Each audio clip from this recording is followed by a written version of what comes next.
Hello everyone. आज हम लोग ग्रेविटेशनल चैप्टर से कुछ इम्पोर्टेंट एमसीक्यू क्वेश्चंस करेंगे। इससे पिछली क्लास में मैंने आप लोगों को ग्रेविटेशनल का बेसिक इंट्रोडक्शन दिया था और मैंने बताया था कि गुरुत्वाकर्षण क्या होता है, गुरुत्वाकर्षण का सार्वत्रिक नियम क्या होता है जिसको कि न्यूटन ने प्रतिपादित किया था। साथ साथ मैंने ये भी बताया था गुरुत्वीय त्वरण क्या होता है और गुरुत्वीय क्षेत्र की तीव्रता क्या होती है। So hello guys, my name is JB sir और आप देख रहे हैं अपना प्यारा सा YouTube channel JB sir classes. So आज की क्लास में हम लोग यही देखेंगे कुछ इंपॉर्टेंट क्वेश्चंस एंड उसके सॉल्यूशंस ग्रेविटेशनल चैप्टर से। तो स्टार्ट करते हैं। फर्स्ट चैप्टर है गुरुत्वीय विभव का मान सदैव होता है धनात्मक, ऋणात्मक, केवल बी यानी कि केवल ऋणात्मक, एंड ऑप्शन डी है ए व बी दोनों। तो गुरुत्वीय विभव का मान सदैव होता है ऋणात्मक। गुरुत्वीय विभव होता क्या है? गुरुत्वीय विभव v इज इक्वल टू होता है -w/m, -w/m, यानी कि एकांक द्रव्यमान के किसी पिंड को अनंत से पृथ्वी के गुरुत्वीय क्षेत्र में लाने में जितना कार्य होता है that is called the gravitational potential. तो क्योंकि किसी भी बॉडी को ग्रेविटेशनल फील्ड में लाने में वर्क डन खुद होता है, क्योंकि अट्रैक्शनल फोर्स वर्क करता है, अट्रैक्शन फोर्स वर्क करता है, इसलिए इसका वैल्यू हमेशा क्या होता है? नेगेटिव होता है। Getting my point? Okay. Next question, पिंड का भार ध्रुवों पर सर्वाधिक होता है, विषुवत रेखा पर अधिकतम होता है, पृथ्वी पर सभी जगह एक समान होता है, मरुस्थलों पर सबसे अधिक होता है। तो पिंड का भार ध्रुवों पर सबसे अधिक होता है। ध्रुवों पर सबसे अधिक क्यों होता है? क्योंकि हम लोग जानते हैं किसी भी पिंड का भार W is equal to M into g. पिंड का भार उसके द्रव्यमान और गुरुत्वीय त्वरण के बराबर के गुणनफल के बराबर होता है। तो जी का वैल्यू जिस पॉइंट पे मैक्सिमम होगा वहां पे भार क्या होगा? मैक्सिमम होगा। तो ध्रुवों पर हम लोग जानते हैं जी ध्रुवों पे क्या होता है? अधिकतम होता है, सर्वाधिक होता है। तो जी का वैल्यू अधिक होने के कारण यहाँ पे इसका भार भी क्या होगा? सबसे अधिक होगा। तो correct answer is a. Question number 3, निर्वात में अंतरिक्ष यात्री खड़े नहीं हो पाते क्योंकि निर्वात में जो अंतरिक्ष यात्री जाते हैं वहां पे निर्वात होता है तो खड़े नहीं हो पाते। ऐसा क्यों होता है?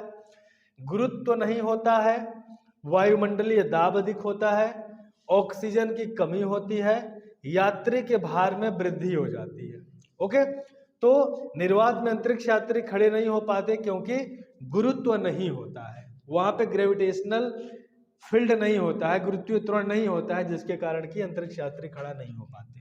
तो ए इज द करेक्ट आंसर।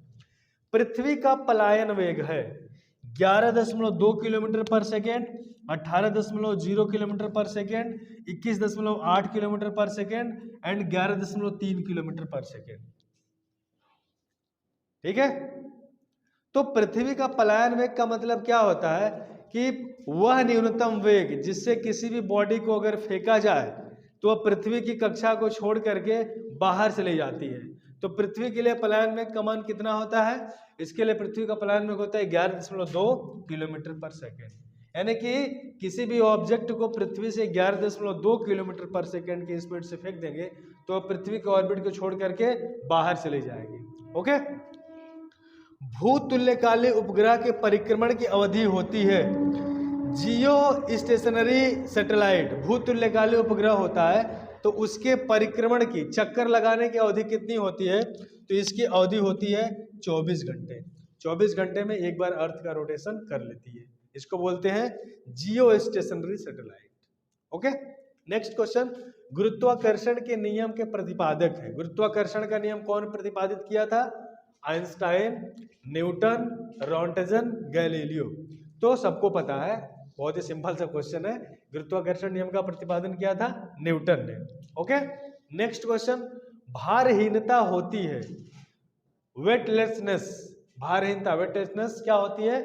गुरुत्वाकर्षण की शून्य स्थिति, जब गुरुत्वाकर्षण घटता है निर्वात की स्थिति में, उपर्युक्त में से कोई नहीं। तो भारहीनता का मतलब क्या होता है? जब वस्तु का भार शून्य हो। किस कंडीशन में होता है? जब गुरुत्वाकर्षण शून्य स्थिति में होता है, तो उस कंडीशन में भार भी शून्य होता है। ओके, ठीक है, तो ए इज द करेक्ट आंसर। चंद्रमा पर कोई वायुमंडल नहीं हो है, क्योंकि चंद्रमा पर कोई भी वायुमंडल नहीं है। क्यों?